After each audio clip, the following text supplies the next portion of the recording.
দুটি সংখ্যার অনুপাত হলো 3:2 আর গসাগু হলো 4। আবার বের করতে হবে সংখ্যা দুটির লসাগু কত। তাহলে এটা খুব সহজে আমরা পাইছি। দেখো উত্তর হলো সংখ্যা দুটির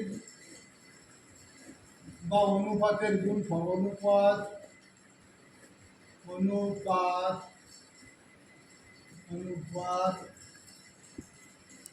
দ্বয়ের গুণ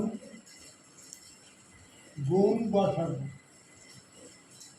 গসাগু। এখানে অনুপাত আছে কি এই 3 × 2, গসাগু কত 4।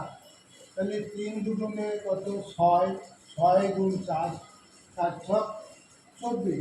তাই লসাগু কি লসাগু হলো 24। এই যে উত্তর।